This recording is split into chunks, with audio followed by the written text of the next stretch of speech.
Hey, I'm Zoe, and today we're going to be learning about what's crack-a-lackin' in John Adams' presidency, childhood, and his love life.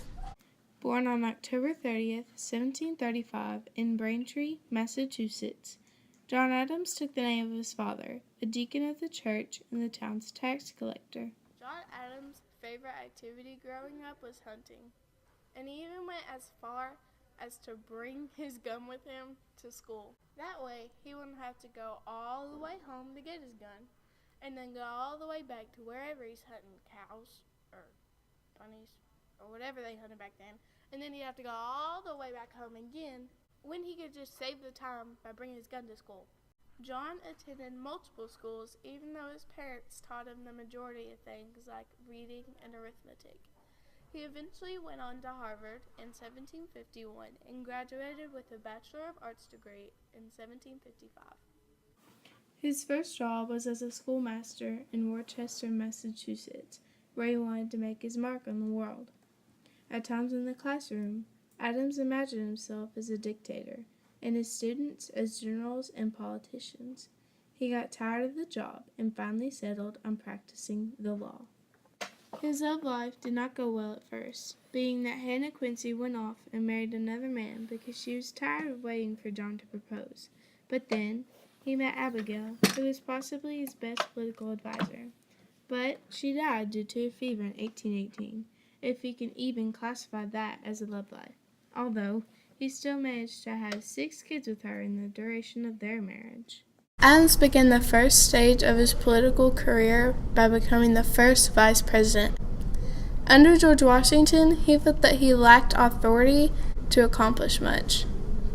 As president of the Senate, he cast a record 29 tie-breaking votes, a record that no one has ever threatened. He felt out of place, is that he wanted to share his opinion in the debate rather than just listen.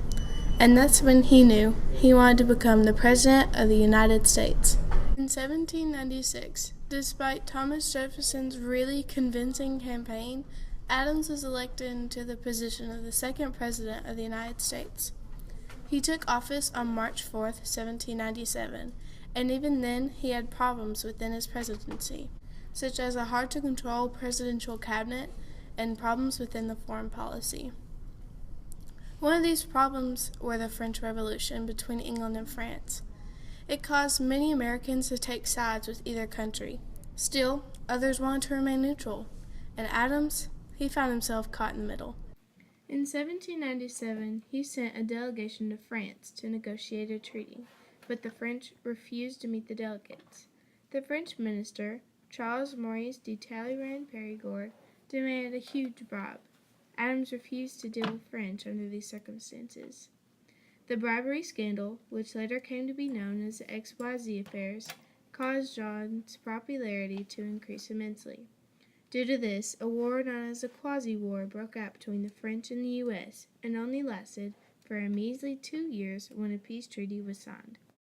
His popularity then decreased by signing the Alien and Sedition Acts. They were supposed to protect American interests by giving the government power to deport enemy aliens. Sounds a bit familiar.